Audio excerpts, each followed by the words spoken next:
Hindi biro ang maging isang magulang. Malaki ang responsibilidad na dapat mong dalhin. Mas magiging mahirap pa ito kung wala kang katuwang upang buhayin at palakihin ang iyong mga anak. Karamihan sa mga magulang ginagawa ang lahat para mabigyan ng maayos na buhay ang kanyang anak. Ngunit masasabi mo bang mali ang isang magulang kung ang paraan na ginagawa niya ay mali sa mata ng napakaraming tao? Isa ka ba sa manghuhusga sa pamamaraan niyang ito? Dear Papa Dudut, naniniwala ako na lahat ay gagawin ng isang ina para sa kanyang anak.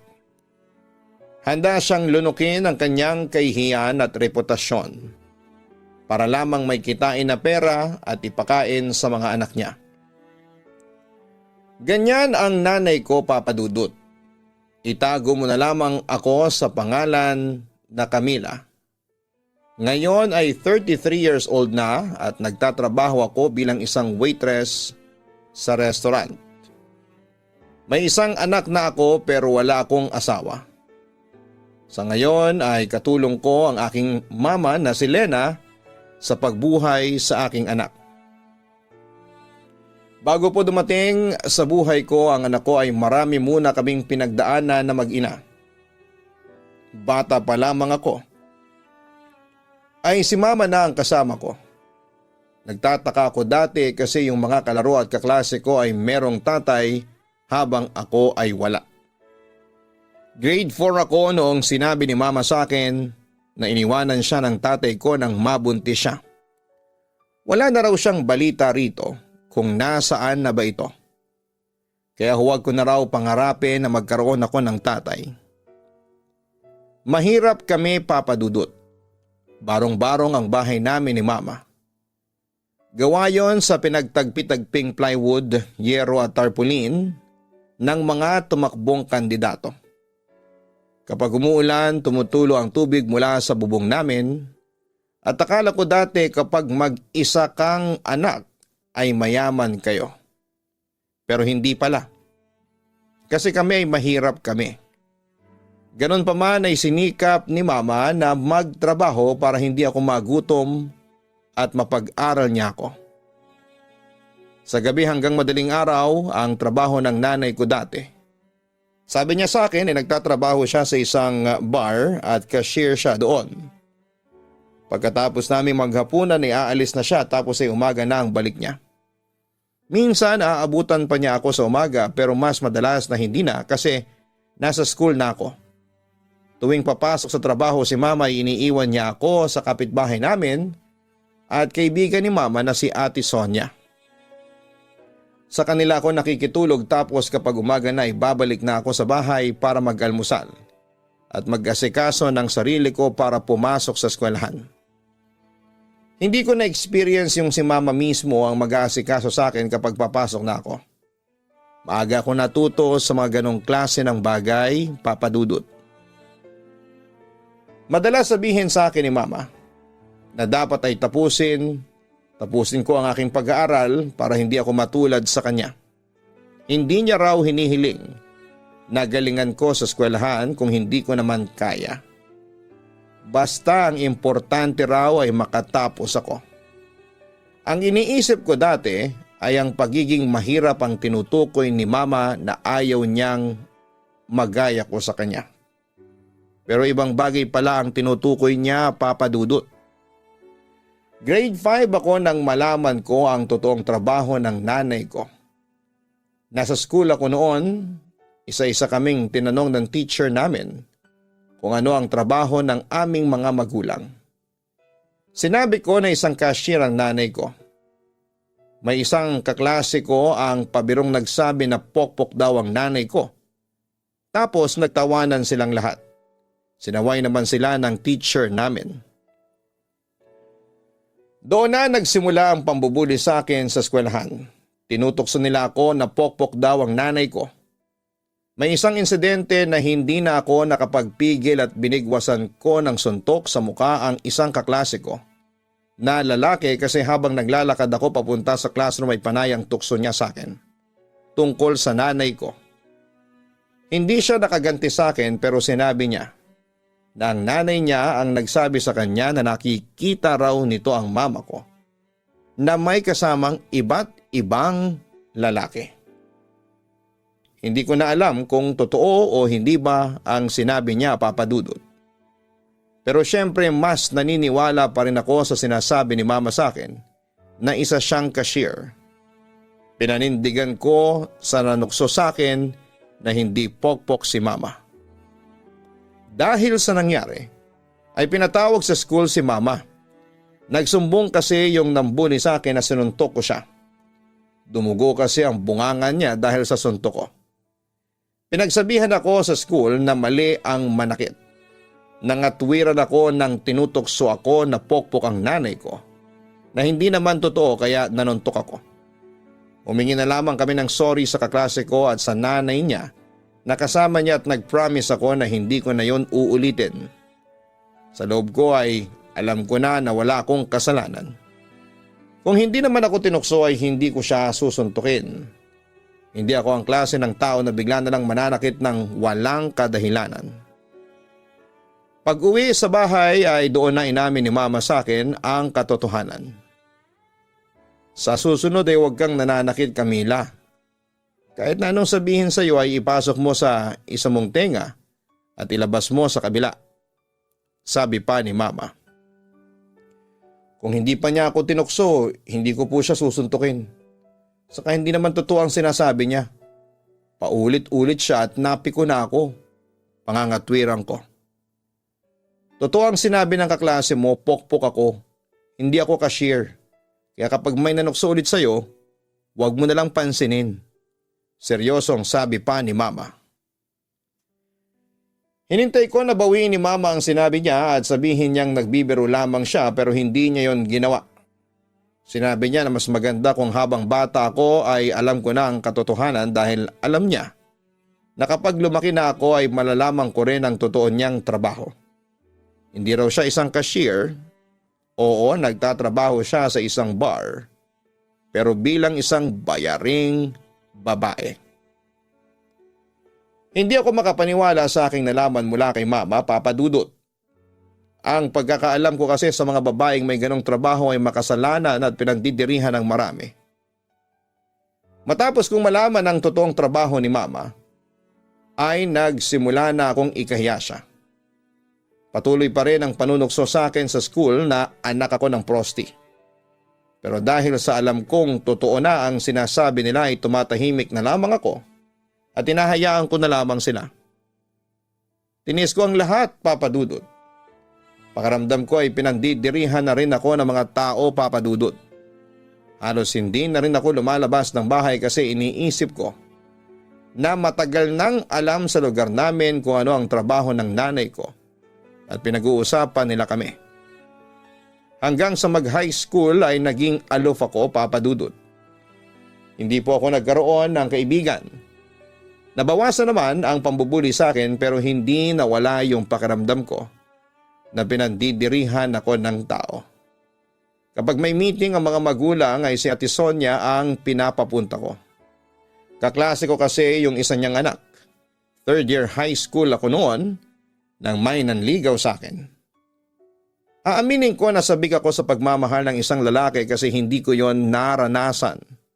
Hindi ko kasi na-experience ang magkaroon ng tatay. Kahit na hindi ko talaga gustong yung nanligaw sa akin ay sinagot ko siya. Kasi gusto kong maramdaman kung paano ba ang mahalin ng isang lalaki. Nalaman ni mama ang pagkakaroon ko ng boyfriend. Hindi naman niya ako pinagalitan, nagpaalala lamang siya sa akin na huwag muna ako magpapabuntis kasi nag-aaral pa ako. Tapusin ko raw muna ang pag-aaral ko. Hindi naman ako makakapag-college, hindi ba? Turan ko kay mama. Sino may sabi sa'yo?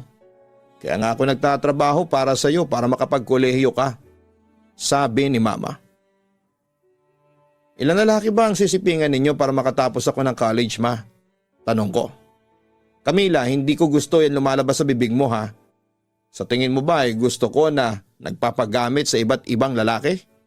Ang naluluhang tugon naman ni Mama. Hindi ka ba talaga pwede maghanap ng ibang trabaho? Yung marangal naman at pwede kong ipagmalaki, turan ko. Kahit elementary, hindi ko natapos. Sa tingin mo ay may tatanggap sa akin sa mga trabahong marangal ngayon?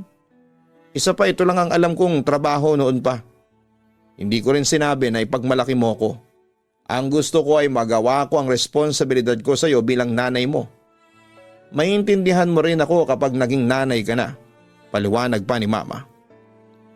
Hindi ko pa naiintindihan ang side ni Mama dati, Papa Dudut. Siya pa rin ang sinisisi ko kung bakit ako nabubuli noon. At kung bakit hindi ako nagkaroon ng kaibigan.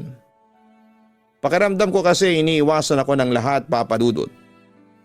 Balik tayo sa naging boyfriend ko. Itatago ko siya sa pangalan na Benjo. Okay naman si Benjo noong una. Napapakilig niya ako at madalas ay magkasama kami sa school kapag wala kaming klase. Isang umaga sinabihan ako ni Benjo na gusto niya akong masolo. Nasa school kami noon. Ang gusto niya ay magkating kami at pumunta sa bahay nila. Wala raw tao sa bahay nila kaya pwede kaming tumambay doon. Ayoko nung una pero pinilit ako ni Benjo. Sabi pa niya ay chance na raw namin yon para makapag-bonding ng walang ibang tao. Dahil sa pressure ay pumayag ako. Tumakas kami ni Benjo sa school at dumaan kami sa likod ng eskwelahan.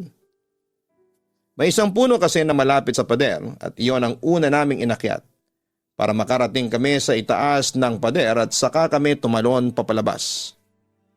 Pumunta kami ni Benjo sa bahay nila at totoo nga na walang tao roon. Nang ayain ako ni Benjo sa kwarto ay kinabahan ako. May idea na ako sa pwedeng mangyari. Pero sabi ni Benjo ay matutulog lamang kami. Sa takot ko na baka magalit siya sa akin ay sumama na ako sa kanya sa kwarto. May part ng utak ko na nagsasabi na umalis na ako. Pero hindi ko alam kung bakit nagstay pa rin ako. Habang magkatabi kami ni Benjo sa kama ay naging mapusok siya. Hinalikan niya ako sa labi at tinaas niya ang blouse ko. Benjo, ayoko, tutol ko. Bibilisan ko lang, promise, ang sabi pa ni Benjo.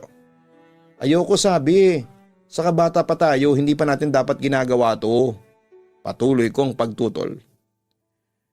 Natatakot ka ba na baka mabuntis ka? Akong bahala, may alam akong paraan. Pilit pa ni Benjo. Hindi ka ba marunong makaintindi? Ayoko nga, aalis na lang ako. Turan ko. Kung makaayaw ka naman, parang hindi ko naman alam kung anong trabaho ng nanay mo. Singhal pa ni Benjo. Natigilan ako at doon ko na-realize kung gaano kababa ang tingin ni Benjo sa akin. Ang nasa isip niya pala ay madali akong makuha porket anak ako ng isang prostitute. Nagalit ako kay Benjo. Nakipag-break ako sa kanya at umalis na ako sa bahay nila. Iyak ako ng iyak habang naglalakad ako pa uwi ng bahay at namumugto ang mga mata ko. Pagdating ko sa amin at nakita yon ng nanay ko. Nag-alala niyang tinanong kung bakit ako umiiyak pero hindi ko siya sinagot. Napakasama ng loob ko kay Mama. Siguro kung ibang trabaho niya ay hindi ko mararanasan ang ganon, Papa Dudut. Akala ko, sa pakikipaghiwalay ko kay Benjo ay tapos na ang problema ko sa kanya. Pero hindi pa pala. Ipinagkalat ni Benjo sa mga kaibigan niya na may nangyari sa amin kahit nawala. Kumalat ang kwentong yon sa eskwelahan at mas lalo akong pinandirihan ng lahat.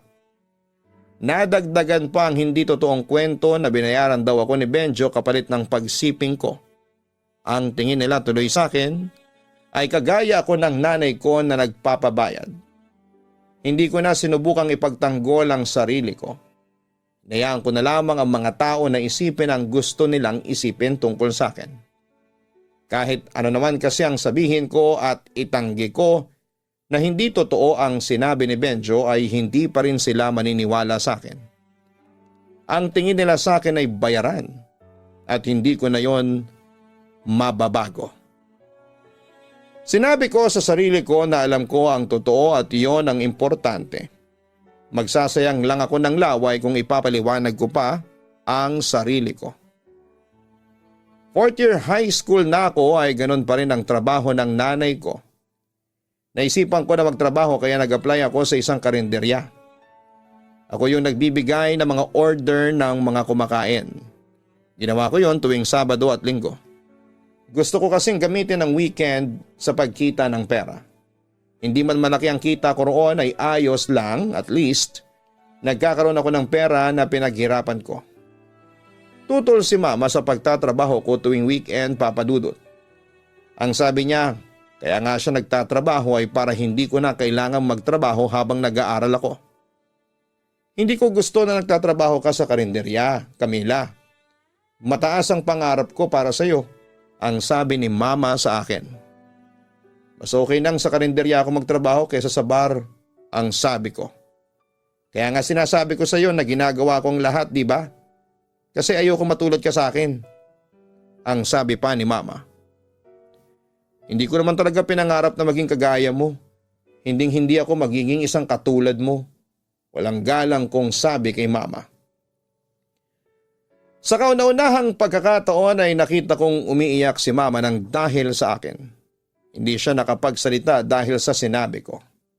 Aminado ako na nasasaktan siya sa sinasabi ko pero hindi ako nag-guilty sa nagawa ko. Papadudot matigas pa ang puso ko ng time na yon. Sarili ko lang ang iniisip ko. Sa pagtatrabaho ko sa karinderya ay nakilala ko si Dindo. Truck driver siya at doon siya kumakain sa karinderya kung saan ako nagtatrabaho. Nasa 30s na siya noon at napapansin ko na palagi siyang nakangiti sa akin at tinatanong pa niya kung ano ang pangalan ko. Dahil sinabihan ako ng may-ari na maging mabait sa mga kumakain ay sinabi ko ang pangalan ko kay Dindo. Ramdam ko na may gusto si Dindo sa akin. Pero dahil alam ko na mas matanda siya sa akin ay hindi ko siya pinapansin. Pero dahil sa palagi akong binibiro ni Dindo, ay nahulog na ako sa kanya, Papa Dudut. Unang araw ko kapag nakikita ko siya at nakakausap kahit sandali lang. Dumating sa point na nanligaw na si Dindo sa akin. Kapag nagpupunta siya sa karinderya para kumain ay may dala siyang chocolate sa akin. Kung minsan ay bulaklak. Sa paglipas nga ng mga araw ay hindi ko na napapansin ang malaking agwat ng edad namin. 15 years old pa lamang ako ng time na yon, Papa Dudut. Kahit gusto ko na si Dindo ay pinigilan ko ang sarili ko na sagutin siya.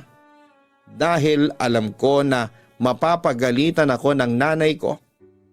Kaya lang ay mas nanaig pa rin sa huli ang sigaw ng puso ko at sinagot ko na si Dindo. Okay lang naman sa kanya na lihim ang relasyon namin. Natatakot din siya na mademanda kapag may nakaalam na nakikipagrelasyon siya sa isang menor de edad na kagaya ko. Tumagal ng 2 taon ng relasyon namin ni Dindo nang walang nakakaalam. Hindi na rin ako nakapag-college kasi hindi talaga kaya ng nanay ko. Nagtatrabaho ako noon bilang isang service crew sa isang fast food restaurant. Palihim kaming nagkikita ni Dindo. At may ilang beses nang may nangyari sa amin. Hanggang sa nangyari na nga ang hindi ko inaasahan, Papa Dudut. Nabuntis ako ni Dindo. Napansin ko kasi na hindi ako nagkaroon ng menstruation ng 1 buwan. Ganon din sa sumunod na buwan, kaya bumili na ako ng pregnancy test para malaman ko kung buntis ba ako o hindi at positive nga ang naging resulta. Si Dindo ang una kong pinagsabihan kahit medyo natakot pa ako nung una. Buntis ka? Bakit hindi ka nag-ingat? May inis na tanong ni Dindo. Bakit ako lang ang sinisisi mo? 2 tayong gumawa nito. Bakit parang kasalanan ko pa? Ang naiiyak kong turan. Sa bagay, pasensya ka na, nagulat lang kasi ako. Pero wala dapat makaalam na buntis ka ha. Wala ka pang 18 at baka makulong ako. Ipalaglag mo ang bata, ang sabi pa ni Dindo. Nagulat ako sa sinabi ni Dindo, Papa Dudut. Hindi ko inaasahan na ang pagpatay sa anak namin ang maiisip niyang solusyon. Maghahanap daw siya ng gagawa para i-abort ang baby namin. Kung ako ang tatanungin ay ayaw kong ipalaglag ang baby. Gusto ko siyang buhayin. Pero dahil sa sunod-sunuran ako kay Dindo ay pumayag ako sa kanya noong una. Mabilis na nakahanap si Dindo ng aborsyonista. Pumunta kami roon pero nang nandun na kami ay nakaramdam ako ng takot. Nakita ko kasi yung mga gagamitin sa akin at naisip ko na baka mamatay ako. Dindo, ayaw ko nang ituloy. Uuwi na ako sa amin. Natatakot kong sabi. Ngayon ka ba ba atras kung kailan nandito na tayo? Ang sabi pa ni Dindo. Natatakot ako sa kakasalanan sa Diyos to, hindi ba? Ang sabi ko. Mas matakot ka kapag nakulong ako. Makisama ka na lang, Camila. Kapag hindi mo pinalaglag ang batang yan, hihiwalayan kita. Pananakot pa niya sa akin. Di hiwalayan mo. Ayoko maging mamamatay tao. Anak ko ang gusto mong mawala. Matapang kong sabi kay Dindo at iniwanan ko na siya. Masakit para sa akin na nakipaghiwalay sa akin si Dindo. Pero ayoko rin gawin ang gusto niya kaya mas mabuti pa nga ang ganon, Papa Dudut. Nag-decide na rin ako na sabihin kay Mama na buntis ako. Kasi hindi ko na alam ang gagawin ko ng panahon na yon. Nang umuwi na ako sa bahay ay sinabi ko kay Mama ang tungkol sa pagbubuntis ko. Nasaan na naman yan? Galit na tanong ni Mama. Wala na kami. Gusto niya na ipalaglag ko ang bata. Nakipaghiwalay siya nang hindi ako pumayag. Sagot ko. Galit na galit si Mama sa akin. Sinabunutan at sinampal niya ako ng paulit-ulit. Hindi raw siya nagkulang ng paalala sa akin pero hindi ako nakinig sa kanya. Magagaya raw ako sa kanya na pinalaki ang anak ng walang ama. Inasahan ko na susuportahan ako ni Mama pero kabaliktaran ang nangyari. Nagalit at sinaktan pa niya ako. Sobra ko nagalit sa kanya at dinamdam ko ng sobra ang ginawa niya sa akin, Papa Dudut, kaya isang desisyon ang naisip ko at yon ay ang lumayas na lamang sa bahay. Ang lakas ng loob ko kasi feeling ko ay kaya kong mabuhay nang wala si Mama sa tabi ko. Nakaya nga niya akong palakihin nang siya lamang, kaya alam ko na kaya ko rin gawin yon. Ang ipinangako ko lang sa sarili ko noon ay hindi ako magiging kagaya ni Mama na isang pokpok. Tinawagan ko si Dindo para sana humingi ng tulong sa kanya. Naisip ko na baka maawa siya sa akin at panagutan pa rin niya ako at ang anak niya sa akin. Dindo, tulungan mo ako, magbalikan na tayo. Alis ako rito sa amin. Ayoko na rito. Umiiyak kong pakiusap kay Dindo. Hindi ba ang sabi ko sa iyo kapag hindi mo sinunod ang gusto ko ay wala na tayo? Bakit tinatawagan mo pa ako? Inis na sagot niya. Dindo naman, maawa ka naman sa akin at sa anak mo. Sasama na lang ako sa iyo. Wala akong ibang mapupuntahan. Patuloy kong pakiusap. Sa huli pumayag si Dindo at nagkabalikan kami. Siguro naisip niya rin na mali na patayin namin ang aming anak. Ang sabi ni Dindo kung gusto ko ay doon muna ako sa bahay ng pamilya niya. Pero malit lang daw ang bahay nila. Kaya kailangan kong magtiis. Wala na akong choice kaya pumayag ako. Isa pa ang nasa isip ko ng time na yon ay ang makaalis na sa poder ng nanay ko. Gusto kong patunayan sa kanya na kaya kong mabuhay kahit nawala siya sa tabi ko.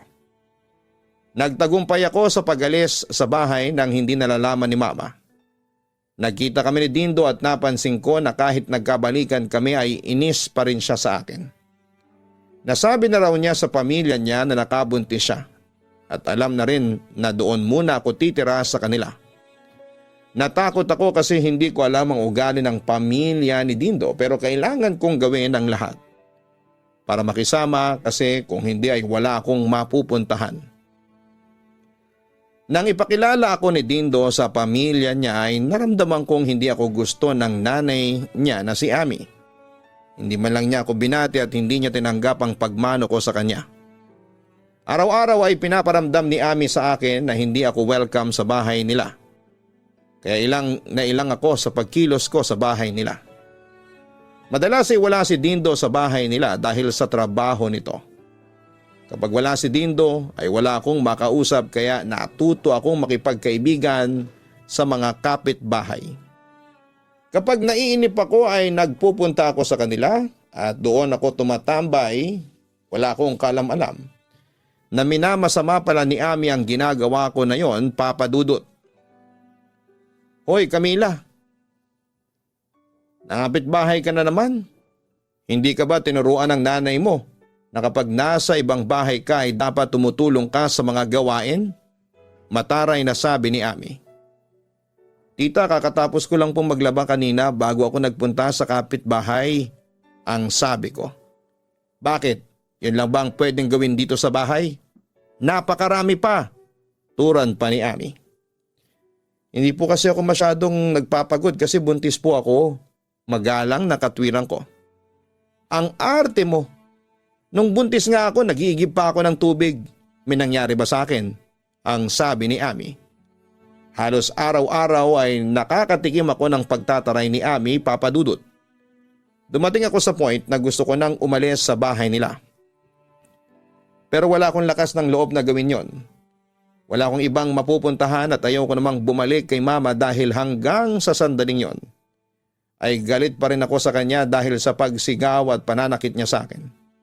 Hindi ko rin alam kung hinahanap ba ako ni Mama. Naisip ko na baka nga masaya pa siya na naglayas ako kasi sarili na lamang niya ang iisipin niya. May mga pagkakataon na gusto ko nang sumagot kay Ami pero pinipigilan ko ang sarili ko. Ako ang dapat na magpakumbaba kasi nakikitira lamang ako doon. Sinabi ko kay Dindo na baka pwedeng bumukod kami pero ang sabi niya ay wala siyang pera para kumuha kami ng apartment o kahit murang paupahan. Nag-iipon nga raw siya para sa panganganak ko. Sinisipan niya ako at kung ipinalaglag ko na raw sana ang anak namin ay wala kami sa ganong sitwasyon. Lumaki na ang tiyan ko at nahihirapan na akong kumilos pero dahil sa ayaw kong masabihan ako ni Ami na tamad ay panay pa rin ang paggawa ko ng gawaing bahay. Minsan lang ako makakapag-check up dahil palaging sinasabi ni Dindo na wala siyang pera. Naintindihan ko siya kasi nagbibigay din siya ng pera sa pamilya niya. Habang buntis ako ay may kakaiba akong napansin kay Dindo. Madalas ay hawak niya ang cellphone niya. Mas lalo siyang hindi umuuwi kapag tinatawagan ko siya ay hindi niya sinasagot. Ang lahat ng iyon ay naging dahilan para magkaroon ako ng hinala na meron siyang ibang babae. Ilang beses habang hawak ni Dindo ang cellphone niya ay inagaw ko yon sa kanya. Nagkahabulan pa nga kami at galit na galit si Dindo sa akin. Nabasa ko na meron siyang kalandian sa cellphone niya kaya napatunayan ko na tama pala ang hinala ko. Hayop ka? Buntis na nga ako, gumagawa ka pa ng kalokohan? Umiiyak kong sigaw kay Dindo. Sa totoo lang, hindi na kita mahal, Camila. Naawa lang ako sa iyo. Ikaw naman ang nakipagbalikan sa akin, hindi ba? Kahit ayaw ko na? Pasigaw niya sa akin. Napakawalang iya mo. Nagsisisi na ako na binilikan pa kita, nagpakatanga ako. Ang sabi ko na may kasamang pang sisisi. Kahit nalaman ni Ami ang issue na yon ay wala man lang siyang ginawa. Hindi niya kinausap si Dindo at parang masaya pa siya na niloloko ako ng anak niya. Pakiramdam ko ng panahon na yon ay mag-isa na lamang ako. Wala akong kakampi at naisip ko nang bumalik sa mama ko pero mas nanaig pa rin sa akin ng pride. Wala akong choice kundi ang magtiis na manirahan sa bahay ni Dindo habang hinahayaan ko siyang lokohin ako.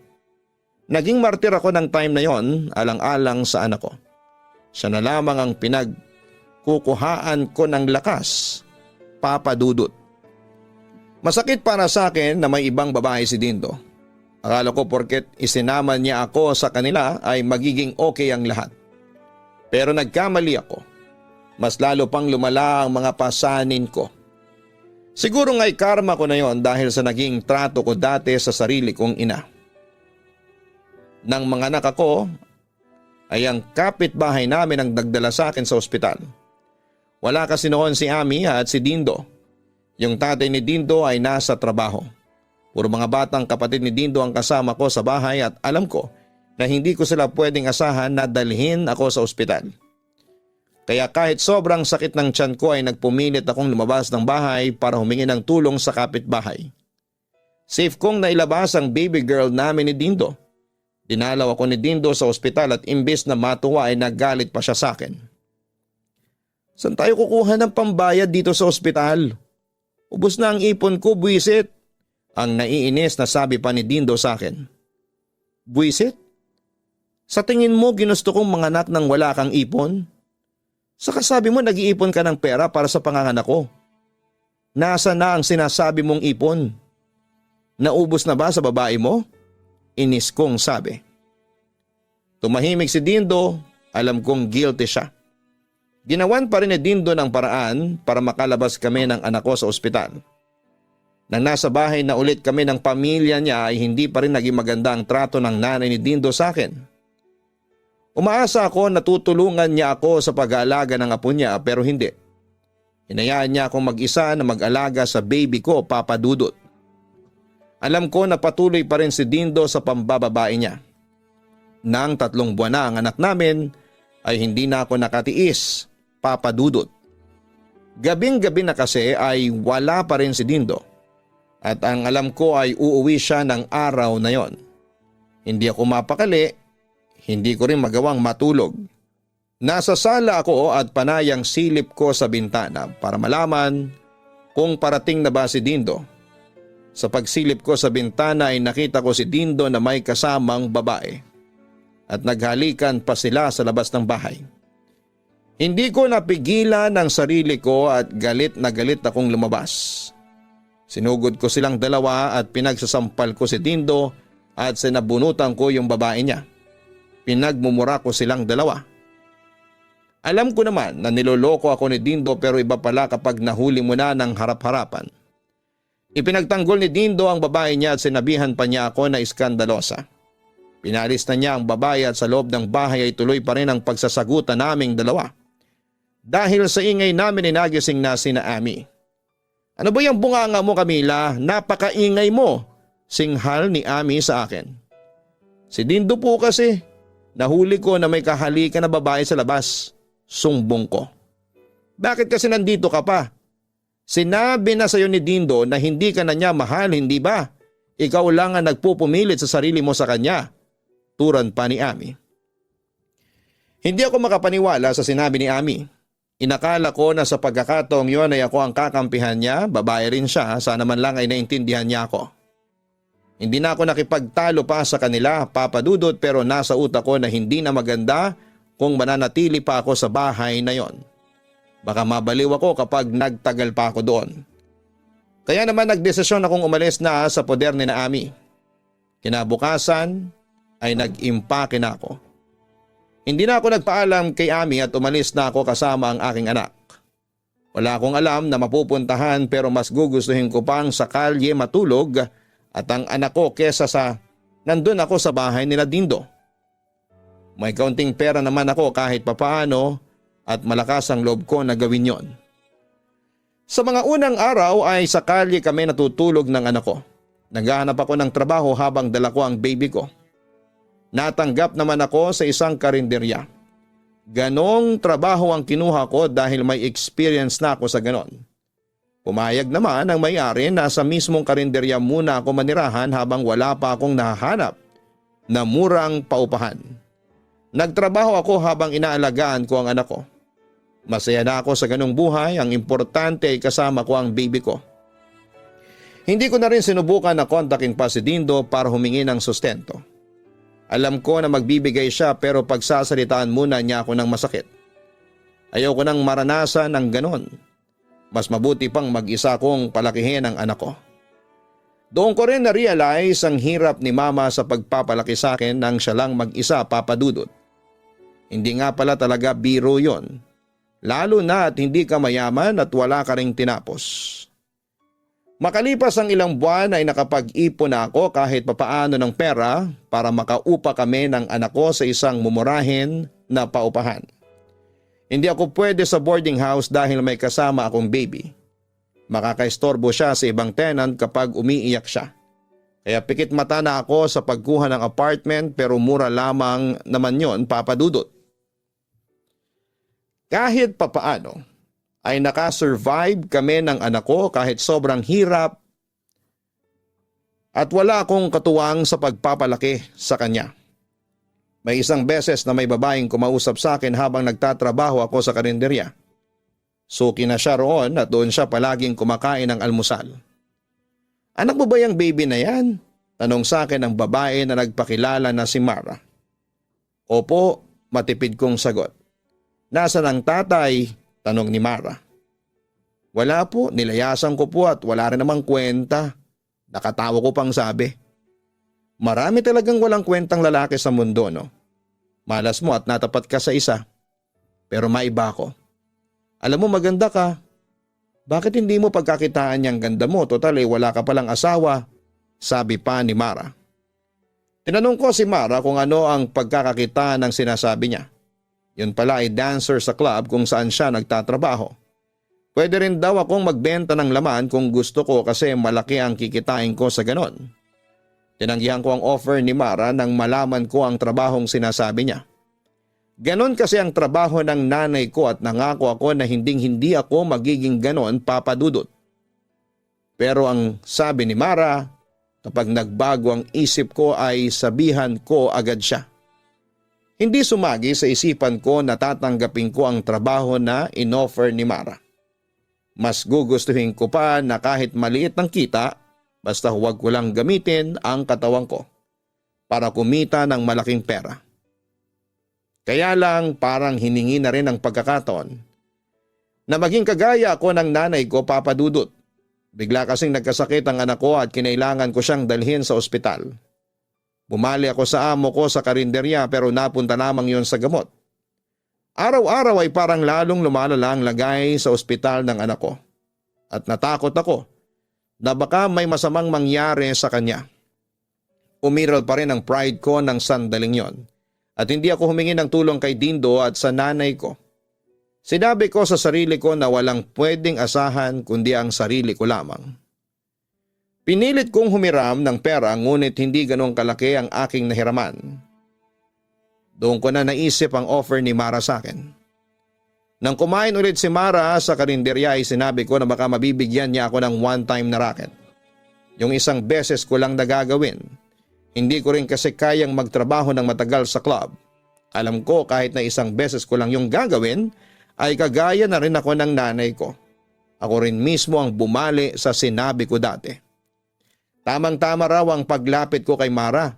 May isang lalaki raw na medyo may edad ang naghahanap ng bagong mukha. Nagsasawa na raw kasi ito sa mga babae sa club. Isang gabi lang daw yon at malaki raw ang pagbabayad na gagawin. Pumayag ako para sa anak ko, Papa Dudut. Pagkatapos daw ng service na gagawin ko sa lalaki ay saka ako babayaran. Hahatian ko raw siya ng bayad. Kinagabihan ay nagpunta ako sa hotel kung saan ay naroon ang isang matandang lalaki. Habang hinahalikan na ako ng lalaki ay biglang nagbago ang isip ko at ayaw ko nang ituloy. Sorry sir, pero ayaw ko na. Aalis na lang po ako. Hindi ko po ito kayang gawin, umiiyak kong sabi. Pero magbabayad ako, magkano ba ang gusto mo? Tanong ng lalaki. Hindi po talaga, hindi ko kaya. Nagawa ko lang ito dahil nasa ospital ang anak ko. Pasensya na po talaga, turan ko. Tinawagan ko si Mara nang makaalis ako sa hotel. Galit na galit siya sa akin nang sabihin ko na hindi ko tinuloy yung sa lalaking ibinigay niya sa akin. Malaking customer daw nila yon sa club at baka dahil sa ginawa ko ay mawala yon sa kanila. Humingi na lamang ako ng sorry sa kanya. Pagdating ko sa apartment ay awang-awa ako sa sarili ko. Hindi ko akalain na darating ako sa point na hahayaan kong ibenta ang katawan ko, kagaya ng nanay ko. Mas lalo kong na-realize na sa isang ina ay lahat ay gagawin niya para sa kanyang anak. Mas lalo ko lang naintindihan ng nanay ko sa pagkakataong yon, Papa Dudut. Tinawagan ko ang mama ko at naramdaman ko kasi na lugmok na ako at siya na lamang ang taong makakatulong sa sitwasyon ko. Sinabi ko sa kanya na may sakit ang anak ko at kailangan ko ng pera para maipagamot ang aking anak. Wala namang pagdadalawang isip na sinabi ni mama na tutulong siya. Sinabi ko kung nasa ang ospital ang anak ko at nangako siya na gagaling ang aking anak. Nang magkita kami ni mama sa ospital ay hindi niya ako pinagalitan. Niyakap niya ako at siya pa ang humingi ng tawad sa akin dahil alam niya raw Nang ginawa niya sa akin na pananakit ang dahilan kung bakit ako naglayas. Kinuwento ko naman kay mama ang lahat ng nangyari sa akin at awang-awa siya sa akin. Mabuti raw at hindi ko tinuloy ang pagbibenta ng katawan ko dahil ayaw niyang maging kagaya ko siya. Sa tulong ng nanay ko ay nabayaran namin ang bills namin sa ospital. Sa bahay namin na rin kami umuwi ng anak ko at tinulungan ako ni mama sa pagpapalaki sa kanya.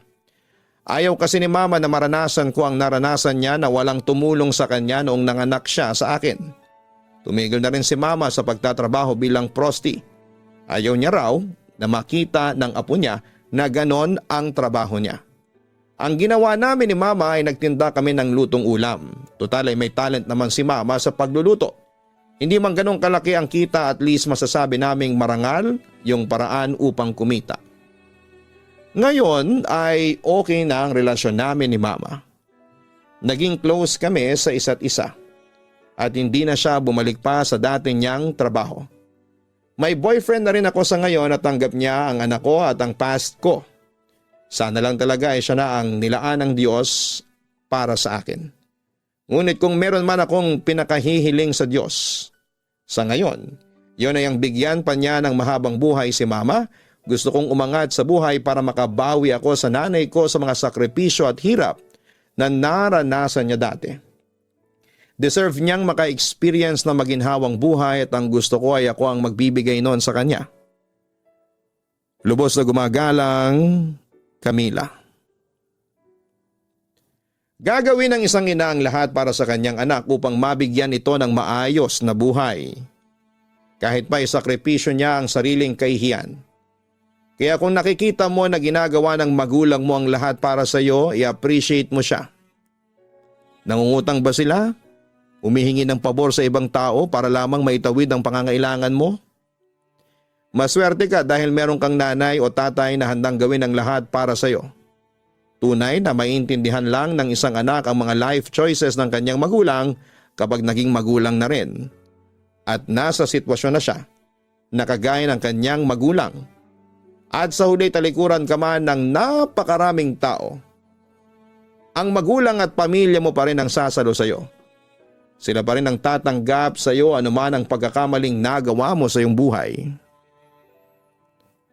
Huwag niyo pong kalimutang suportahan sana ang Gianna Vlogs. Yan po ang aming personal vlogs. Ganon din po ang Kaistorya YouTube channel. Maraming salamat po. Isang magandang araw sa inyo at sa mga bumubuo ng inyong award-winning na programa. Isa ako sa mga masusugid ninyong tagahanga at listener. Sa katunayan pa nga ay regular commentator po ako sa inyong Papa Dudut Stories YouTube channel. Siya nga pala Papa Dudut, itago mo na lamang ako sa pangalang Daryl. 25 years old na ako sa ngayon at isang graduating college student at kasalukuyang nagtatrabaho sa isang grocery. Daryl lang madalas nilang itawag sa akin dahil masyado daw maamo at napaka-inosente raw ng mukha ko. Mukhang santo, ika nga. Sabi nga ng iba ay mukha raw akong seminarista. Sa kabilang banda ay hindi naman sa pagmamayabang. Pero marami ang nagsasabi sa akin na gwapo ako.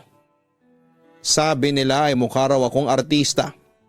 Minsan ay nagugulat lamang ako sa tuwing nagbubukas ako ng Facebook dahil santambak ako ng friend request at personal messages. Ako naman syempre magiliw na nakikipagkaibigan sa kanila. Hindi naman kasi ako suplado, bagkus ay personal pa ako nagpapasalamat sa kanila dahil sa paghangang ibinibigay nila sa akin. Papadudod simula pa lamang na magkamalay ako. Alam ko na isa akong lalaki. In short, straight. Mabilis akong humanga sa mga babae. Although maraming nagsasabi na mukha raw akong santo, kabaliktaran ako ng nakikita nila. Isa akong wild at liberated man. Siguro'y nagagawa ko ito dahil nasa ibang bansa ang mga magulang ko. Wala namang pakialam sa akin ng tsuhin at tatay-tatayan ko. Sa maniwala ka o hindi, Papa Dudut, I lost my virginity at the age of 13 sa isang 27 years old na babae. Well, eksperimento lamang naman ang lahat. Dahil na rin siguro sa curiosity. Simula noon ay marami na akong nakaromansahang mga babae at sa edad kong ito, hindi ko na sila mabilang pa. Ewan ko ba kung sakit ba ito sa pag-iisip pero hindi nakukumpleto ang araw ko hanggat hindi ako nakikipagtalik. Sa puntong ito, Papa Dudut, hindi na ako nagmamalinis at inaamin ko sa inyo ngayon na dati akong voyeur o exhibitionist. Sa katunayan nga ay naging bida na ako sa isang skandal pero wala akong pakialam. Ang mahalaga ay masaya ako sa aking ginagawa, Papa Dudut. Pero sinubok ng tadhana ang pagkalalaki ko. Nang tumungtong ako ng second year ay nakilala ko ang isang assistant professor na itatago ko na lamang sa pangalang Sir Edwin. Siya ang tipo ng lalaking kinakalokohan ng mga kolehiyala. Gwapo kasi ang professor ko na yon. Matangkad, mistiso at maganda ang tindig at pangangatawan. Nakakatunaw din siyang tumitig at higit sa lahat ay pamatay ang kanyang ngiti. Dahil doon ay humanga ako ng husto kay Sir Edwin. Nagsimulang gumulo na rin ang isipan ko dahil sa isang iglap. Bigla akong nagkagusto sa lalaki. Hindi naman ako bakla dahil marami akong nakikitang lalaki na mas gwapo pa kay Sir Edwin at mas maganda ang katawan. Pero dead malang ako. Pero hetong si Sir Edwin, iba ang dating niya sa akin. Hindi lang basta paghanga ang nadama ko, kundi pagnanasa. Sa kabilang banda dahil sa pagnanasang iyon kay Sir Edwin, ay inalam ko ang lahat ng bagay na may kinalaman sa kanya. May nasaga pa nga akong chismis na isa raw pedophile si Sir Edwin at binabata raw niya ang mga natitipuhan niyang estudyante. Pero hindi ako naniniwala sa mga chismis laban sa kanya. Dahil kung titignan si Sir Edwin ay isang kagalang-galang na professor.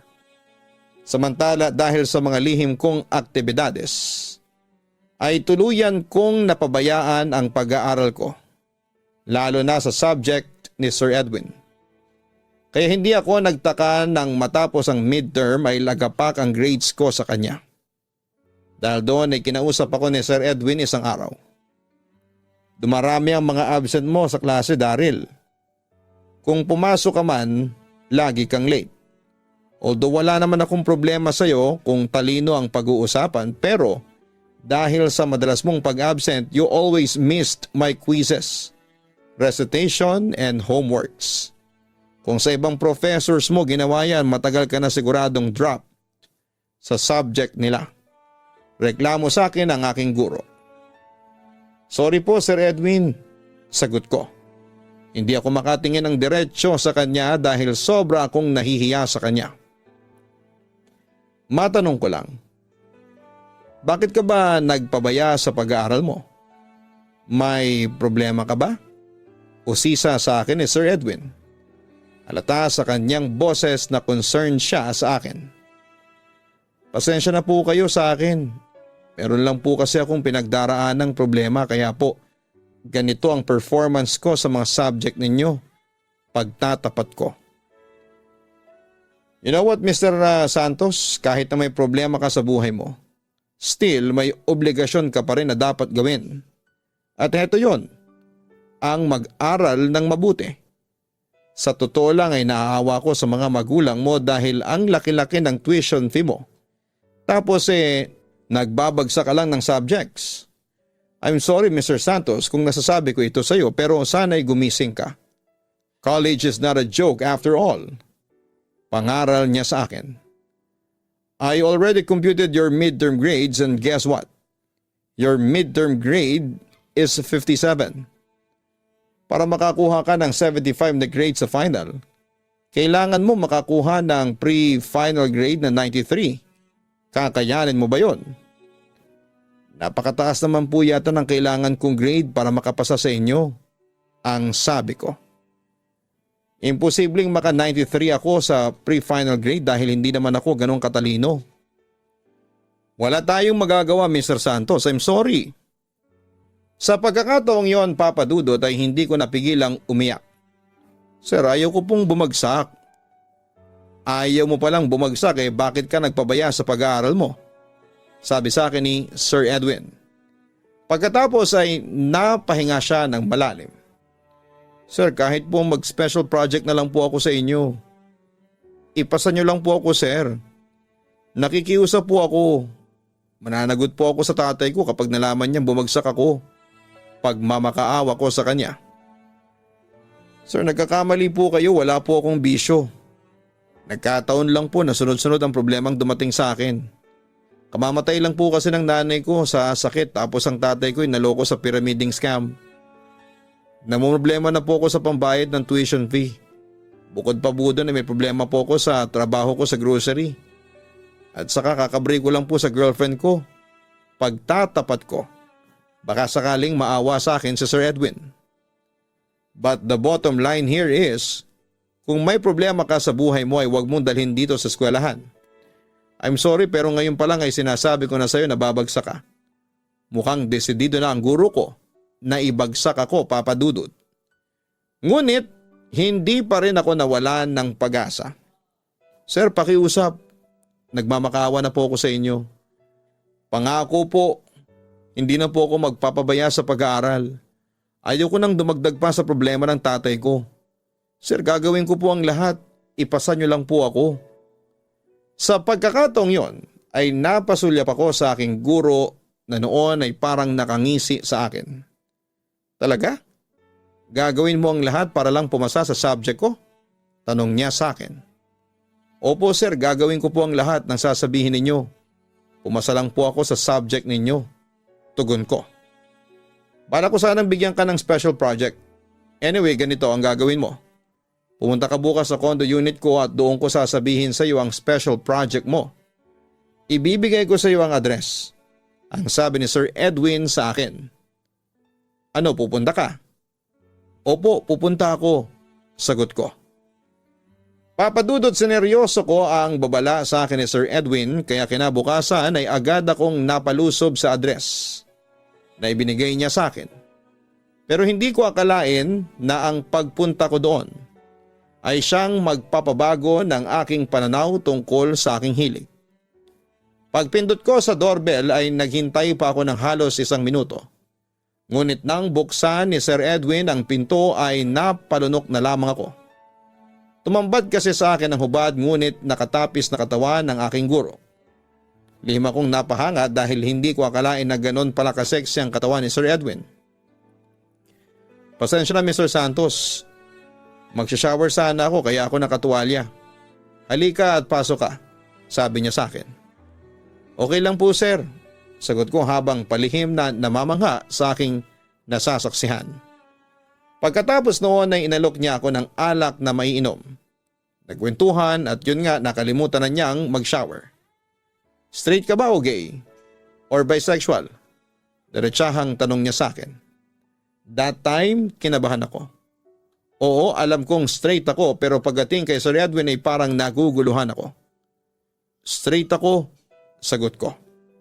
Bakit parang hindi ka sigurado? Usisa sa akin ni Sir Edwin. Sa ekspresyon ng mukha niya na pangising-isay mukhang hindi siya naniniwalang straight ako.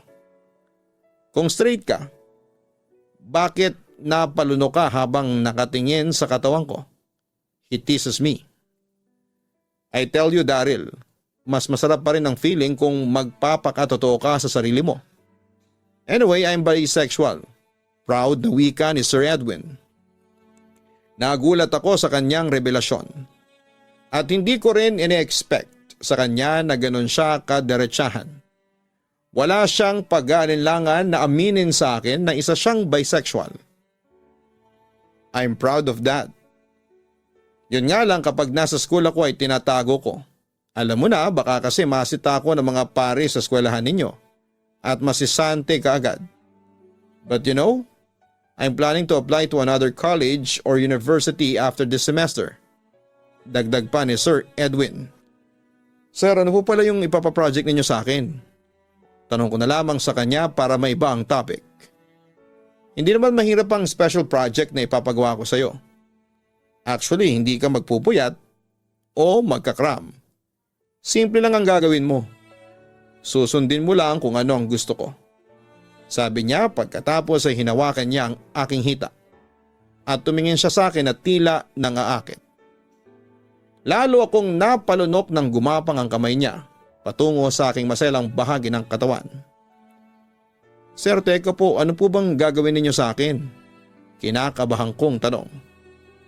I suppose you know what I mean, Daryl. Sabi ni Sir Edwin sa akin bago niya inilapit ang kanyang labi sa akin at hinalikan ako. Nung una ay parang hindi pa ako komportable. Ngunit hindi nagtagal ay bumigay na rin ako at gumanti ng halik sa aking pinakapaboritong guro. Daryl, don't worry. Everything will be alright. I promise ipapasa kita sa subject ko. Ipaubayan mo lang sa akin ang sarili mo. Bulong sa akin ni Sir Edwin bago niya tuluyang angkinin ang aking katawan. Hindi ko makakalimutan ang araw na yon, Papa Dudut. Yun kasi ang first time kong makipagromansa sa kapwa ko lalaki. At inaamin ko na nagustuhan ko yon. Nakaramdam kasi ako ng kakaibang kasiyahan na kailanman ay hindi ko naramdaman sa mga nakasiping kong babae. After all ay tama pala ang mga chismis na isa ngang pedophile si Sir Edwin. Mahilig siya sa mga bata niyang estudyante at isa na ako roon. Sa murang edad ko ay naranasan kong gaano pala kasarap mabuhay sa mundo. Thanks to my instructor dahil siya ang nagpaunawa sa akin noon.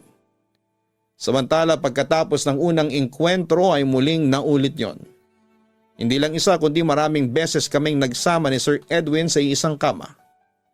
Doon ay nagsimulang hanap-hanapin na siya ng katawan ko. Sa madaling salita ay na-addict na ako sa kanya. Pero isang araw nang muli akong pumunta sa condo unit ni Sir Edwin ay nagulat na lamang ako nang magbukas ng pinto ang isang babae. Siguro'y matanda lang siya ng 1 o 2 taon sa akin. Pero ang nagpagulat sa akin ay bra at panty lang ang kanyang suot. Si Sir Edwin, nandyan po ba? Tanong ko sa babae habang iniiwasan ko siya ng tingin. Mahirap na baka isipin niyang binabastos ko siya. Oo, nandito si Edwin, sagot ng babae. Parang natatawa. Ano ka ba? Bakit ayaw mong tumingin sa akin? Hindi mo mabet ang mga babae? Beki ka ba? Diretsahan niyang tanong sa akin. Baka po kasi isipin ninyo na binabastos ko kayo kapag tumingin ako sa inyo. Magalang pero kinakabahan kong sagot. Halika, pasok ka. Aya sa akin ang babae pagkatapos ay pumasok na ako sa loob. Pagkasara ng pinto ay muli siyang nagpatuloy. Estudyante ka ba niya? Opo, sagot ko. Kumakapo ka naman, parang lola na ang kaharap mo. Samantalang mukhang magkaedad lang tayo. Natatawang wika ng babae. Daryl ang pangalan mo, tama? Oo, ako nga si Daryl, reply ko. Naikwento ka nga sa akin ni Edwin ang hot mong araw at masarap kasama sa kama. Tapos kwento pa nga niya sa akin na halos mabaliw siya sa last encounter ninyo. Diretsang kwento ng babae. Ha? Ikinuwento niya yun sa'yo? Wika ko para akong biglang nahiya sa babae. Okay lang naman yun, Daryl, sabi ng babae. Anyway, estudyante rin niya ako. Nagpa-part-time siya sa university na pinapasukan ko. Pagkukwento pa nito. Kyra pala ang pangalan ko. Nice to meet you, Kyra. Nakangiting sabi ko naman. Pagkatapos ay lumapit sa amin si Sir Edwin, ubot-ubad. At tulad ng inaasahan ay napalunok ulit ako. Napansin niyo ni Sir Edwin. Napapalunok ka na naman. Gusto mo na naman ba? Namula ang pisngi ko at sinubukang ibahin ang usapan. May dala akong pagkain para sa inyo, Sir Edwin. Sabi ko sabay lapag sa mesa ng aking daladala. Maya-maya ay nagbihis na si Kyra at pagkatapos noon ay agad ding umalis dahil tinetext na raw siya ng tatay niya. Siyempre kami na namang dalawa ang naiwan sa tirahan ng aking guro. Pampalipas ko lang si Kyra, pagtatapat ni Sir Edwin. But don't worry, alam niya yon. Actually sa katulad niyang playgirl, wala sa kanyang salitang seryosohan sa pag-ibig. Dagdag pa niya. Ganun po ba? Mahina kong sabi. Kung magseseryoso man ako sa pag-ibig, gusto ko ikaw Daryl, pagpapatuloy niya. Halos mas speechless ako sa kanyang sinabi. Nakatitig lamang ako sa kanya habang siya ay mainit na hinawakan ang aking mga kamay. I love you Daryl. Bulong niya sa akin bago siya nagpakawala ng mga nagbabagang halik sa akin. Simula noon, Papa Dudut ay officially naging magkarelasyon na kami ni Sir Edwin. That point I realized na mahal ko na siya. Kaya upang patunayan ang pagmamahal ko sa kanya, ay binigay ko sa kanya ang buo kong katawan. Sinigurado kong hindi ako magkukulang sa kanya kaya lahat ng klaseng pagmamahal ay ibinigay ko sa kanya. At ganoon din siya sa akin. Pero ang hindi ko namamalayan ay masyado kong sineryoso ang pag-ibig ko kay Sir Edwin. Simula na maging kami ay naging possessive ako sa kanya at madalas akong magselos tuwing may inaakit siyang babae o lalaki na mas bata o mas matanda sa akin. Maski nga si Kyra ay hindi ko na pinapupunta sa condo unit niya. On the other hand, inunawa na lamang ako ni Sir Edwin at madalas niyang iparamdam sa akin kung gaano niya ako kamahal. Pero sa isang relasyon ay hindi talaga maiiwasan ang pagdating ng mga pagsubok. Tulad na lamang isang araw habang duty ako sa grocery ay natanaw ko si Edwin na may kasamang lalaki. Magka-holding hands silang dalawa. Nakaramdam ako ng insecurities dahil gwapo, matangkad at mas maganda ang katawan ng lalaking kasama ni Edwin. Papadudot aaminin kong nakaramdam ako ng matinding selos. At gusto kong sugurin at pagsusuntukin ang lalaki. Samantala tila natanaw ako ni Edwin kaya lumapit ito sa akin kasama ang lalaking kasama niya. Bakit hindi mo ako ipakilala sa kasama mo? Sino ba siya Edwin? Usisa ko. Halatang nagsiselos ako noon ng mga oras na yon. Siya si Royce, estudyante ko sa college na pinapasukan ni Kyra. At saka may pinag-uusapan lang kaming mahalagang bagay. Ang sabi ni Sir Edwin sa akin, pagkatapos ay bumaling naman siya sa lalaking kasama. Royce, siya si Daryl, estudyante ko rin. Papadudot na inis ako sa pakilala sa akin ni Sir Edwin. Estudyante? Hindi man lang niya ako pinakilala bilang boyfriend niya. Halos nag-init ang pisngi ko sa sobrang selos. Tila nakahalata naman si Royce. Nagpaalam siya sa aking boyfriend. Sir Edwin, mauna na po ako. May pasok pa po kasi ako bukas ng umaga. Okay Royce, you may go now, mag-ingat ka. Sabi ni Sir Edwin sa lalaki bago ito umalis. Samantala hinintay na ako ni Sir Edwin sa grocery hanggang sa matapos ang shift ko. Muli niya akong dinala sa kanyang tirahan. Nagpaalam naman ako sa aking ama, hindi muna ako uuwi ng bahay. Pagpasok pa lang namin ni Sir Edwin sa kanyang condo unit ay padabog akong umupo sa kanyang sofa. Ano nangyari sa iyo? Tanong sa akin ni Sir Edwin. Sino si Roy sa buhay mo? Diretsang tanong ko. Estudyante ko. Sagot niya. Halatang may iniiwasan siyang mapag-usapan. Estudyante mo rin naman ako, hindi ba? Estudyante na lover mo. Teka. Huwag mong sabihin sa akin na nagsiselos ka. Sabi niya sa akin. Daryl, huwag mo namang pagselosan pa si Royce. Hindi kita ipagpapalit doon. Assurance niya sa akin. Sige, para mawala na ang pag-alinlangan mo. Ipaparamdam ko ulit sa'yo kung gaano kita sinasamba, Daryl. Papadudot nakakatawa man pero inaamin ko na nagselos talaga ako sa lalaking yon. Although ng mga panahong yon ay tiwala ako na hindi mangangaliwa si Sir Edwin, ay nakaramdam pa rin ako ng pag-aalinlangan. Lalo na't alam ko sa aking sarili na mas lamang si Royce kesa sa akin. At saka kung titignan sa mga kilos niya, mukhang mas agresibo siya sa sex kesa sa akin. Talo na ako pagdating doon, Papa Dudut, kaya hindi ko maiwasang ma-insecure kay Royce. Sa kabilang banda ay palaging kinakampante ni Sir Edwin ang loob ko na kahit kailan ay hindi niya ako ipagpapalit kay Royce. Siyempre agad naman akong naniwala dahil bakas ko naman sa kanyang boses ang sincerity na ako lamang ang mamahalin niya at wala nang iba pa. Ngunit kahit na anong gawin kong pagtitiwala kay Sir Edwin, ay hindi ko pa rin maiwasang pagdudahan siya. Napapansin ko kasi sa mga kinikilos niya noon na patuloy siya sa pag-flirt sa estudyante niyang si Royce. Labis akong nagwo-worry noon dahil sobra ko nang sineryoso ang relasyon namin ng professor ko. Papadudot lalo pa akong nasaktan nang madiskubre ko sa cellphone ni Sir Edwin na nakikipagpalitan siya ng message sa messenger sa lalaking yon at ang sama pa, panay love quotes at personal messages na may I love you ang nababasa ko. Doon pa lang ay halos gumuho na ang mundo ko. Walang araw at gabing hindi ako umiiyak dahil sa sobrang pagmamahal ko kay Sir Edwin. Pero sa halip na kumprontahin ang partner ko ay minabuti ko na lamang na kimkimin ito. Samantala isang gabi ay muli na naman akong natulog kasama si Sir Edwin. Pero that time ay tahimik lamang ako. Napansin niyo ng aking boyfriend kaya agad niya akong tinanong. Naninibago ako sa mga kinikilos mo, Daryl.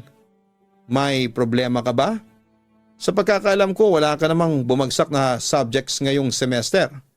Yung final grade mo sa akin is 86. Napabuntong hininga ko. Edwin, matanong ko lang. Ano ba ang kahulugan sa iyo ng pagmamahal? Tanong ko sa kanya. For me, love is what makes everyone happy. Sagot niya. Aaminin kong disappointed ako sa kanyang sagot. Yun lang? Tama naman ang sinabi ko, hindi ba? Kung walang pag-ibig, hindi magiging masaya ang pamumuhay dito sa mundo. Paliwanag pa ni Sir Edwin. Tahimik lamang ako. Hindi ako umiimik sa kanyang sagot, Papa Dudut. Alam mo, Daryl, ang pagmamahal ay parang tubig. Tulad ng tubig, kapag wala ang taong mahal mo, mamamatay ka. Parang tubig ang taong mahal mo dahil nagpapaginhawa ito ng buhay. At kung kulang, mauuhaw ka at hahanap-hanapin mo siya. Hindi makukumpleto ang buhay at pagkatao mo kung wala ang taong pinakamamahal mo. Dagdag pa niya. Mahal mo ba talaga ako, Edwin? Seryosong tanong ko sa kanya. Teka, kailan ka ba naging emotero ha, Daryl? Oo, mahal kita. Ganyan din ba ang sinabi mo kay Royce? Sa pagkakataong yon ay sumeryoso ang mukha ni Sir Edwin. Ano bang gusto mong puntuhin? Pasensya na, Edwin, pero nakialam ako sa cellphone mo nung isang gabi. Nabasa ko lang naman ang mga palitan ng text ninyo ni Royce and I found out na sobrang sweet ninyong dalawa. Well, alam ko na wala ako sa lugar upang magselos pero hindi ko mapigilan ang nararamdaman kong selos sa mga lalaking nagiging malapit sa iyo. Lalo na't kapag wala ako. Edwin, hindi naman sa selfish ako o possessive. Pero natatakot lang ako na maging masaya ka sa iba at makalimutan mo kung paano kita pinasaya. Pag-amin ko sa kanya. Okay, aamin na ako sa iyo. Royce is my pastime. Kahit kailan hindi ako naging seryoso sa lalaking yon. Maski din siya hindi seryoso sa akin. Reply niya sa sinabi ko. Sa pagkakataong ito may na-realize ako. Kung pastime mo si Royce, tiyak na pastime mo lang din pala ako. Bakit mo ba palaging kinukumpara ang sarili mo kay Royce ha? Daryl? Daryl, iba ka kay Royce dahil mahal kita. At saka ano pa ba ang gusto mong ibigay sa iyo para mapatunayan ko sa iyo ang pagmamahal ko? Wika ni Sir Edwin. Sa puntong iyon, Papa Dudut, ay hindi ko na napigilang lumuha. Kaya ako palaging tinatanong sa iyo kung mahal mo ko. Dahil ayaw ko namang masaktan. Nasaktan na ako sa breakup namin ni Diana noon. Ayaw ko nang dumating sa puntong masaktan ulit ako dahil iniwan ako ng taong minamahal ko ng lubos. Hinawakan ni Sir Edwin ang dalawa kong kamay. Bata ka pa, Daryl. Marami ka pang dapat malaman tungkol sa pag-ibig, sabi niya sa akin. Oo, maaring bata pa ako pero kami ang mas madaling masaktan dahil sa kawalan namin ng kamalayan pagdating sa pagmamahal. Alam mo ba, nang mabasa ko ang mga palitan ninyo ng mensahe, lalo na ang pag-I love you ni Roy sa'yo, nasaktan talaga ako. Halos umiyak pa nga ako eh. Pero anong magagawa ko? Kailangan kong tanggapin sa sarili ko na hindi tumatagal ang ganitong relasyon at hindi naman habang buhay kang sa akin na ibulalas ko sa kanya.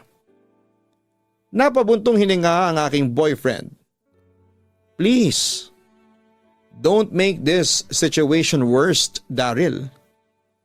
Edwin, wag naman sanang ikaw ang magbibigay ng pait na yon sa akin. Hindi ko kakayaning mabigo ulit ako sa pag-ibig. Sabi ko sa kanya bago umalis ng kanyang tirahan. Pagbalik ko naman sa aking bahay ay dumiretso agad ako sa aking kwarto at doon ay umiyak ng umiyak. Sobra talaga akong nasaktan sa mga natuklasan ko kay Sir Edwin. Dahil doon ay halos ibaling ko na lamang sa alak ang lahat ng sama ng loob ko sa partner ko. Maraming ang nagsasabi na ang mga kasing edad ko ay kailanman ay hindi naging seryoso sa pag-ibig. Pero nagkamali sila. Sa ganong edad ay sineryoso ko ang pagmamahal ko kay Sir Edwin. No wonder halos mapariwara ako ng dahil sa kanya. Sa kabilang banda dahil sa sobrang depression ay tuluyang ko nang napabayaan ang sarili ko. Nang mga panahong yun ay sinubukan kong gumamit ng bawal na gamot. Baka kasi sa pamamagitan noon ay makalimutan ko ang mga sakit na dulot ni Sir Edwin. Pero nagkamali ako. Bigla din akong natauhan sa tulong na rin ng Diyos. At muli kong binangon ang sarili ko. Samantala napansin ni Sir Edwin ang mga pagbabago sa akin at agad siyang nag-worry. Doon ay ipinagtapat ko sa kanya na siya ang dahilan kung bakit unti-unting nasira ang buhay ko. Humingi naman kaagad ng tawad si Sir Edwin sa akin at inalo ako sa pag-iyak ko sa kanyang balikat. Pero nagpatuloy ang padating ng pagsubok sa aming dalawa ni Sir Edwin. Nang sumapit ang besperas ng Pasko, isa pangyayari ang nagpasakit lalo ng aking damdamin.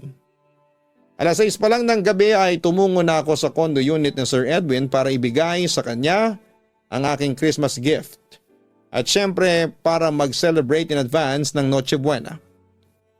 By 10 p.m. kasi ay uuwi na ako sa aming bahay para mag-celebrate naman ang Noche Buena kasama ang aking ama at mga kamag-anak.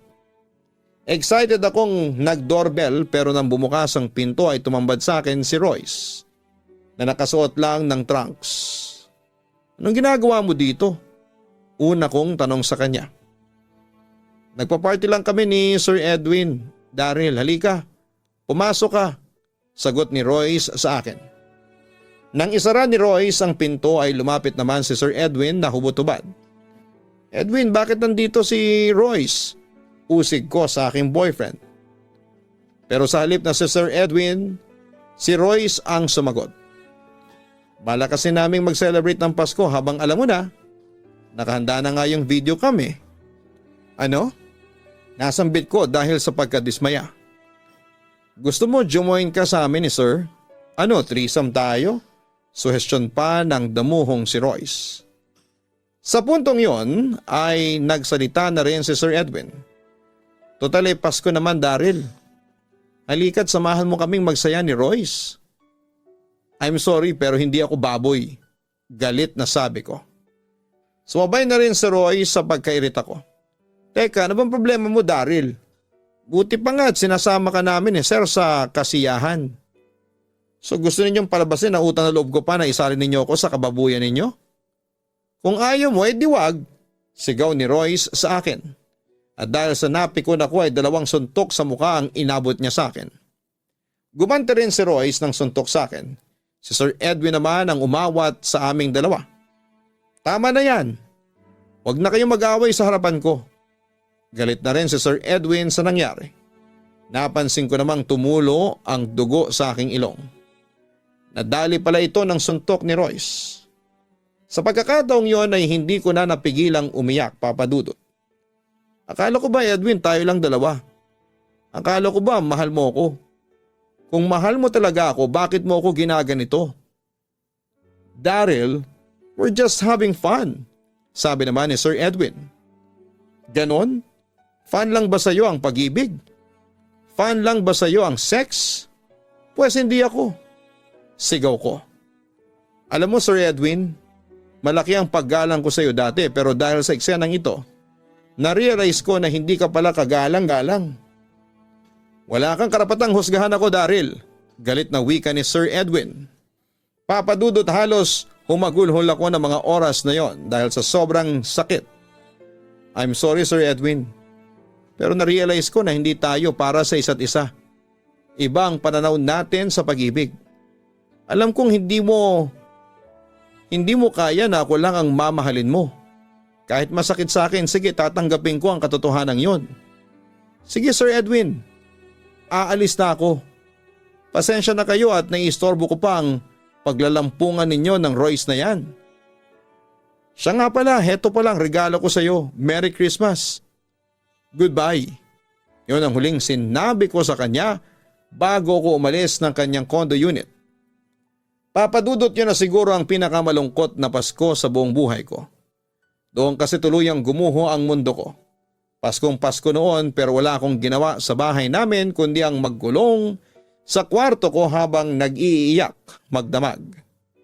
From there I realized na baka karma lang ang nangyari sa akin dahil naging mapaglaro ako sa pag-ibig noon.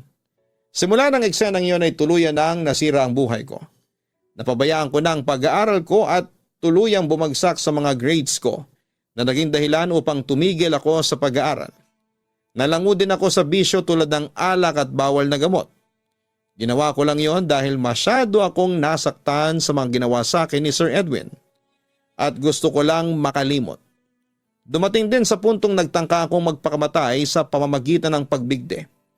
Pero nailigtas ako ng tatay-tatayan ko. Sa mga problema ko ay naging sandigan ko sa lahat ng problema ko ang tatay-tatayan ko. Ipinagtapat ko sa kanya ang tungkol sa kasarian ko at sa relasyon namin ni Sir Edwin. Buti naman at naunawaan ako ng tatay-tatayan ko at sa halip ay binigyan niya ako ng payo. Tinulungan niya ako na muling makabangon sa pagkakadapa sa putikan.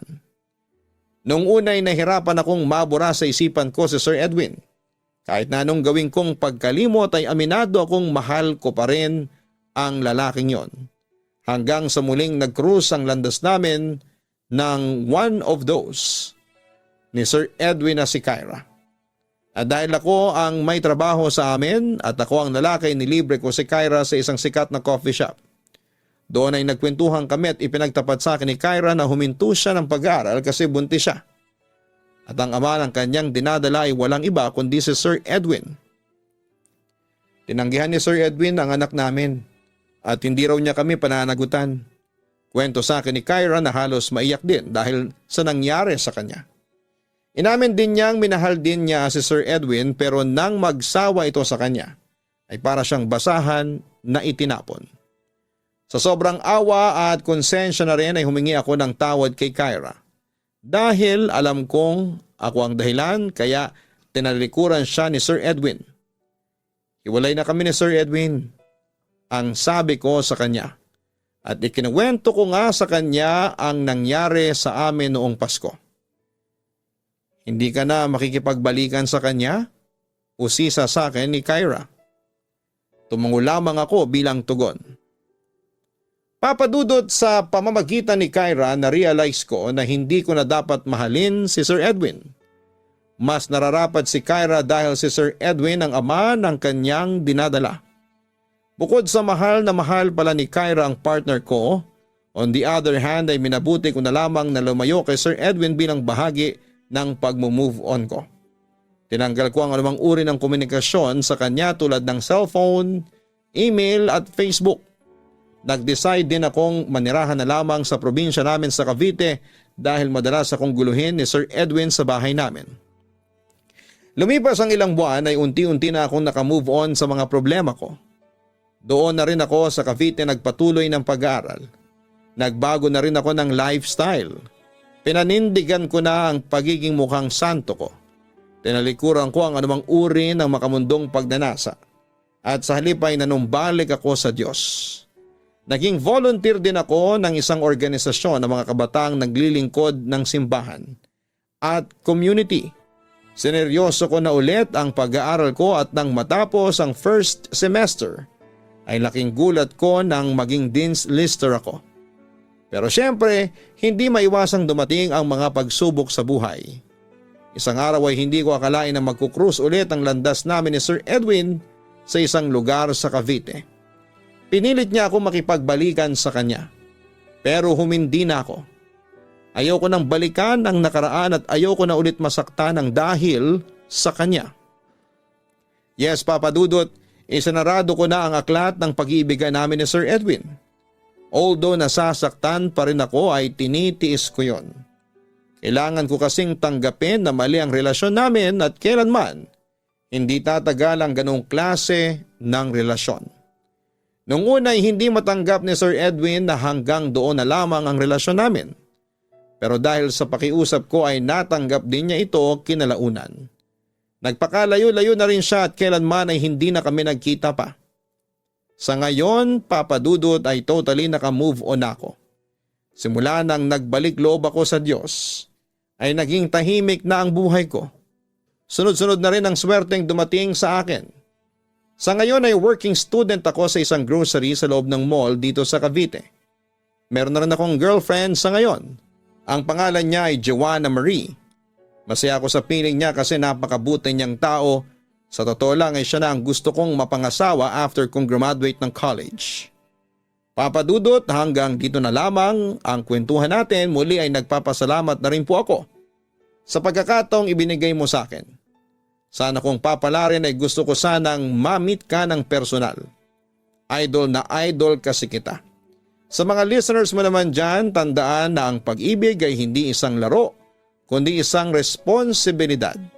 At sa mga tao na gustong magbagong buhay, sinasabi ko sa inyo ngayon na hindi pa huli ang lahat. Tandaan na ang pagbabalik loob sa Diyos ang tanging nakapagbibigay sa inyo ng tunay na katahimikan at kasaganahan.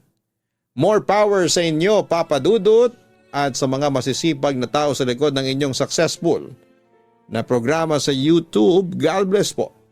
Lubos na gumagalang, Daryl. Maraming salamat sa pagbabahagi mo ng iyong kwento ng buhay at pag-ibig. Nakakalungkot na nahulog ka sa isang mapagsamantalang tao tulad ni Edwin. Sinamantalan niya ang iyong kahinaan to his advantage. Niloko at sinaktan ka lang niya emotionally. Kaya nararapat lang ang desisyon mong hiwalayan na si Edwin dahil isa siyang halimaw na sumisira sa magandang imahe ng ating mga guro at educators.